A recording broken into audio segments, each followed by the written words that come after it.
السلام علیکم جی، میرا نام ڈاکٹر محمد ظہیر ہے۔ آپ سے پہلے بھی مختلف ویڈیوز میں بات ہوتی رہتی ہے۔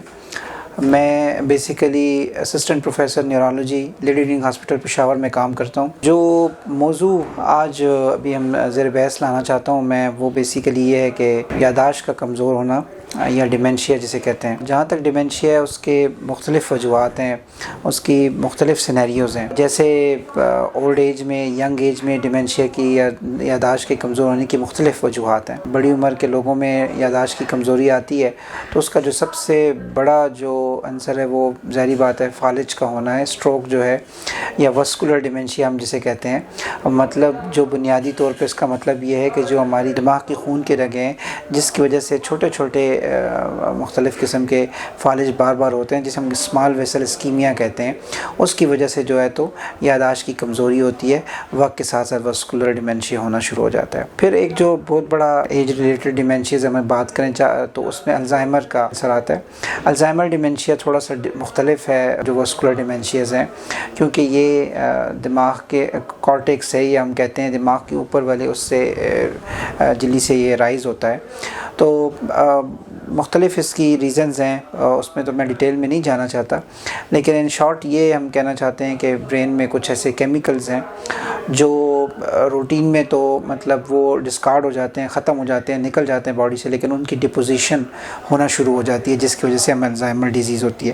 ڈپوزیشن مطلب اس کا برین میں جو ہے تو وہ جمع ہونا شروع ہو جاتے ہیں۔ پھر الزائمر ڈیمنشیا جب ہوتا ہے تو اس میں بنیادی علامات یہ ہوتی ہے کہ شروع میں ریموٹ چیزیں ہیں، مطلب جو ایسی چیزیں جو پہلے سے فنکشنل تھی بندے کو، وہ یاد رہنا شروع ہو جاتی ہیں، اور ابھی کی نئی میموری جو ہے یا نئی یادداشت ہے وہ بننا نہیں مشکل ہوتی ہے۔ جیسے پیشنٹ کو آپ کہیں کہ مطلب کل پرسوں آپ نے کیا کیا تھا، وہ اس کو یاد نہیں ہوگا، لیکن آج سے 50 سال پہلے جو اس کی عمر میں اس نے جو کچھ کیا ہوگا وہ اس کو یاد ہوگا۔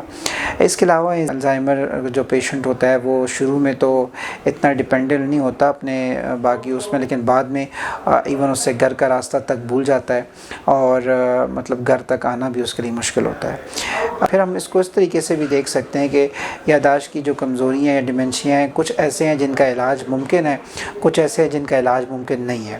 اب جیسے ہم دیکھیں الزائمر ڈیزیز کا کوئی اتنا بڑا علاج نہیں ہے تو اس کا علاج اتنا ممکن نہیں ہے۔ اسی طرح یہ جو میں نے لیوی باڈی یا فرنٹل ٹیمپورل کی بات کی ہے، تو ان کا بھی علاج کوئی اتنا ممکن نہیں ہے۔ لیکن اگر ہم دوسری طرف دیکھیں کہ جن لوگوں میں وائٹامن B12 کی کمی ہوتی ہے اور اس کی وجہ سے ان کی یادداشت کی کمزوری ہوتی ہے، تو ان کو ہم وائٹامن B12 دے کے ان کی یادداشت بہتر کر سکتے ہیں۔ اسی طرح اگر کوئی بندہ گرا ہو پہلے اور اس کے دماغ میں خون کا لوتھڑا جمع ہو، سبڈیورل ہیماٹوما ان کو ہوا ہو، ان کی یادداشت بھی بہتر ہے۔ اگر سرجری وہ کروا لیں تو مطلب ہم بہتر کر سکتے ہیں۔ اسی طرح کچھ انفیکشنز، دماغ کے کچھ انفیکشنز کی وجہ سے اگر یادداشت چلی جاتی ہے تو وہ بھی ٹریٹیبل چیز ہے، اس کا بھی علاج ہو سکتا ہے۔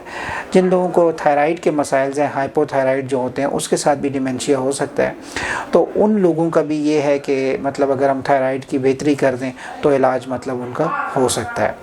اس کے علاوہ ریشے کی جو بیماری ہے، پارکنسن ڈیزیز جو ہے، اس کے ساتھ جو ڈیمنشیا ہوتا ہے، یادداشت کی کمزوری ہوتی ہے، وہ بھی قابل علاج ہے۔ اگر ہم تھوڑی میڈیسن دے دیں تو کافی حد تک مکمل علاج تو خیر نہیں کہہ سکتے، لیکن کافی حد تک بہتری ہو جاتی ہے۔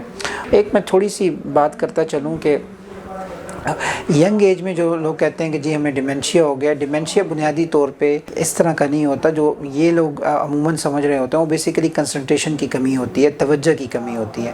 اگر توجہ کسی کے بہتر جائے تو ینگ ایج میں جو ہے وہ بہت سے یادداشت کی بہتری ہو سکتی ہے۔ جیسے کچھ لوگ مائنڈ گیمز وغیرہ کھیلتے رہتے ہیں موبائل میں یا ایپس میں، ان سے کافی بہتری آتی ہے اور مائنڈ بڑا فریش رہتا ہے، تو یادداشت کافی بہتری ہوگی۔ اگر آپ چاہتے ہیں کہ آپ کی بہتری ہو تو تھوڑی سی واک رکھیں، اسپیشلی صبح کے ٹائم پہ، ارلی ٹائم پہ، اور گرین فیلڈز میں واک کریں، ٹھیک ہے، تاکہ آپ کا مائنڈ فریش ہو۔ دوسرا، اچھی نیند پوری کرنا، نیند آپ کی پوری ہوگی تو آپ کی یادداشت میں بہتری رہے گی۔ یہ اس کے علاوہ جو ہے، جیسے میں نے آپ کو کہا، تھوڑی مائنڈ کی یا کنسنٹریشن والی جو گیمز ہیں وہ آپ اپنی جاری رکھیں۔ ایک اچھی ریڈنگ آپ رکھیں گے بکس کی، اس سے آپ کی یادداشت بہتر رہے گی۔ اور اچھی غذا سے بیلنس ڈائٹ جتنی آپ رکھیں گے اور اس میں ہر چیز کا پورشن رکھیں گے تو آپ کی یادداشت بہتر ہوگی۔ جی، السلام علیکم۔